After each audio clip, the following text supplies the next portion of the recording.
Olá, bom dia.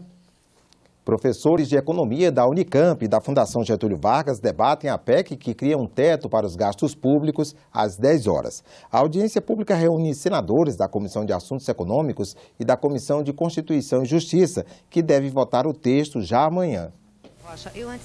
A audiência pública reúne senadores da Comissão de Assuntos Econômicos e da Comissão de Constituição e Justiça, que deve votar o texto já amanhã. A PEC limita gastos públicos pelos próximos 20 anos, com base na inflação do ano anterior.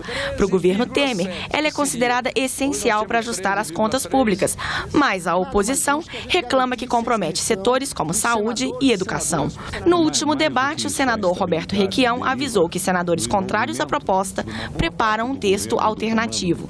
Eles não estão levando em consideração a possibilidade de manutenção deste governo que veio depois do impeachment da Dilma. Eles estão pensando em engessar o Brasil definitivamente. Se for aprovada na CCJ, a PEC segue para o plenário e deve ser votada em primeiro turno no dia 29 de novembro. Em 13 de dezembro, o segundo turno. Para virar lei, precisa de pelo menos 49 votos do total de 81 senadores. E o relatório da PEC foi apresentado na semana passada. Confira na reportagem os argumentos contra e a favor da proposta. Em menos de uma semana, o senador Eunício Oliveira apresentou na Comissão de Constituição e Justiça o relatório sobre a proposta que limita os gastos públicos. De acordo com a PEC 55, as despesas da União nos próximos 20 anos serão corrigidas pela inflação do período anterior. O texto divide a opinião dos parlamentares. É só limite em gastos primários, ou seja, saúde, educação, investimento em cultura, em segurança pública.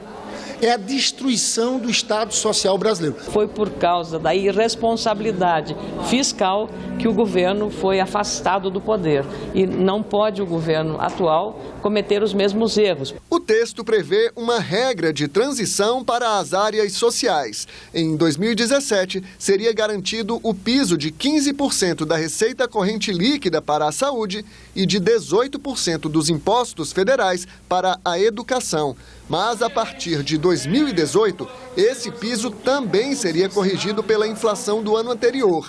Movimentos sociais criticam a proposta. O risco dessa proposta de emenda à Constituição é fazer com que o Brasil deixe de investir em educação, saúde, assistência social, cultura, ciência e tecnologia, ou seja, o Brasil vai optar por 20 anos deixar de se desenvolver caso essa proposta de emenda à Constituição seja aprovada. Não há por que imaginar que a crise, se a questão é a crise econômica, essa crise econômica vai se estender por 20 anos.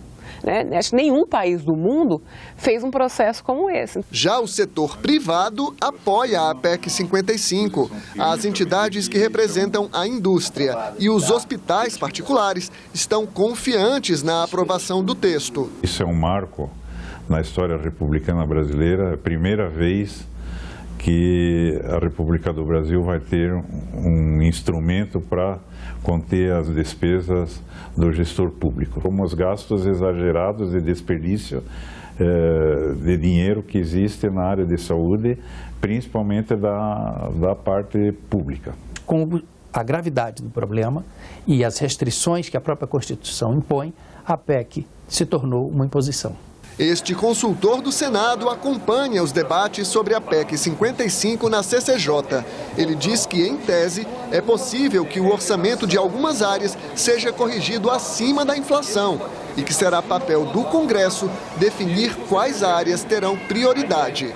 Na média, os gastos vão crescer de acordo com a inflação. Eventualmente, uma ou outra rubrica pode crescer mais, mas essa crescer mais vai ter que ser compensada por alguma rubrica que cresça abaixo da inflação. Este outro consultor do Senado publicou um artigo sobre a PEC 55. Para ele, a proposta é inconstitucional porque ameaça direitos fundamentais do cidadão. Porque aí há uma mitigação do direito social à educação, saúde e assistência social, mitigação essa em direitos que dizem com a dignidade da pessoa. Então não é legítimo, não é justo, não é razoável que os segmentos mais afetados sejam aqueles que precisam de saúde pública, de educação pública, que sejam remunerados por salário mínimo, que tenham os benefícios previdenciários corrigidos pelo salário mínimo. A PEC 55 só vale para as chamadas despesas primárias. Ficam fora do teto os repasses da União para estados e municípios, o dinheiro para atender calamidades públicas e o orçamento das eleições. O governo também fica livre para pagar os juros da dívida pública, sem limite de gastos. Então, para as áreas sociais, teto, congelamento, redução drástica de recursos. Para os juros, não tem teto nenhum, pelo contrário. É uma falácia a acusação de alguns setores da oposição ao governo Temer de que trata-se de uma proposta que vai retirar recursos da educação e da saúde. Para a oposição, o assunto é tão importante que a população deveria dar a palavra final sobre a PEC 55. A senadora Gleice Hoffmann apresentou uma emenda propondo um referendo, caso o texto seja aprovado. Nós vamos estar gastando em 2036 menos do que nós gastávamos em 2004, com uma população maior, com demanda maior da população. É assim o que gasta hoje Bangladesh, ou que gastam os países infinitamente pobres. O relator rejeitou a emenda.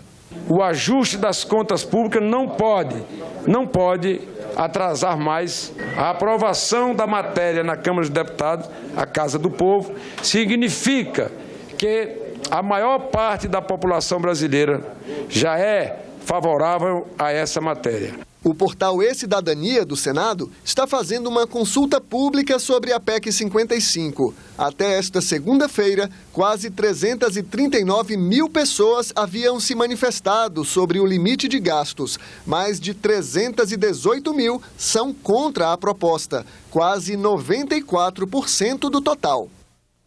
Confira agora a agenda de outras comissões do Senado para amanhã desta terça-feira. A Comissão de Ciência e Tecnologia realiza a 4ª audiência pública para debater os fundos de incentivo ao desenvolvimento científico e tecnológico, em especial o Fundo Nacional de Desenvolvimento Científico e Tecnológico e o Fundo para o Desenvolvimento Tecnológico das Telecomunicações. O Plano de Desenvolvimento Agropecuário para os estados do Maranhão, Tocantins, Piauí e Bahia, criado por decreto presidencial de 2015, é o tema da audiência pública na Comissão de Direitos Humanos. Projeto que cria a tarifa social de água e esgoto está na pauta da Comissão de Meio Ambiente e Defesa do Consumidor.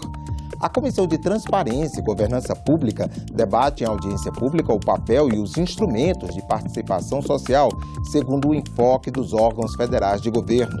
A Comissão Mista da Medida Provisória 741 tem reunião prevista para examinar o relatório. A MP muda as regras do FIES, o Fundo de Financiamento ao Estudante do Ensino Superior. Um dos projetos na pauta da Comissão de Educação é o que prevê a obrigatoriedade de se atender jovens e adultos com deficiência com programas, projetos e ações educacionais. Nesta terça-feira, o painel Alumbramento de Mariane Peretti volta a decorar os salões do Congresso. A obra, de quase 3 metros de comprimento, foi doada ao Senado em 1978. Na década de 90, precisou ser desmontada. Agora, depois de passar por uma restauração, o painel está instalado no Salão Branco, uma das principais entradas de parlamentares e visitantes. A artista francesa foi a única mulher da equipe de Oscar Niemeyer na construção de Brasília.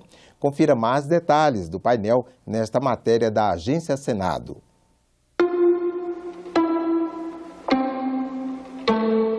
No momento em que está se trabalhando aqui com esses vidros, é preciso calma, é preciso delicadeza.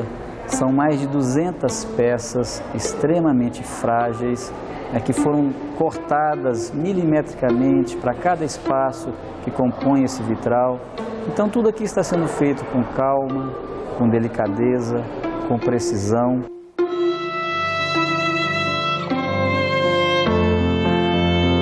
A importância dessa obra se dá já pelo próprio título, Alumbramento.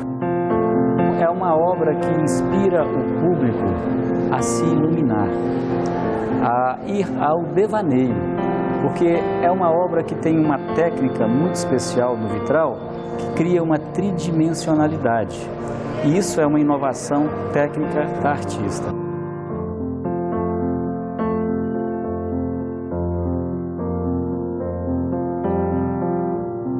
Não havia recursos financeiros para restaurar o painel. Então aconteceu que uma produtora cultural procurou o Senado Federal porque ela estava fazendo uma exposição da artista Mariane Perretti no Museu da República. E eles precisavam de uma peça original para poder demonstrar na exposição. Então ela fez um acordo com o Senado, no qual ela se comprometeu a restaurar a obra, expô-la no Museu Nacional e, após a exposição, devolvê-la ao Senado Federal e instalá-la no local apropriado, que é o que está acontecendo nesse momento. Para essa obra ser adaptada ao excesso de luminosidade que há no Salão Branco do Congresso Nacional, foram feitas algumas mudanças técnicas.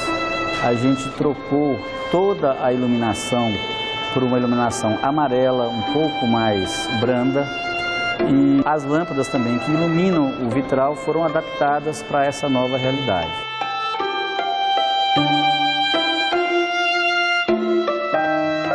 É muito interessante a gente pensar na Mariane Perretti, porque tem um detalhe muito simples. Ela foi a única mulher que compôs a equipe de Oscar Niemeyer em Brasília. Então, Mariane Perretti significa a presença do feminino na arquitetura de Brasília. É a partir da arte extremamente feminina e sutil de Mariane Perretti que a dureza do concreto ganha suavidade. O Congresso Nacional ganha na beleza e na plasticidade que a chapelaria, o Salão Branco, irá refletir com esta obra exposta aqui de maneira permanente.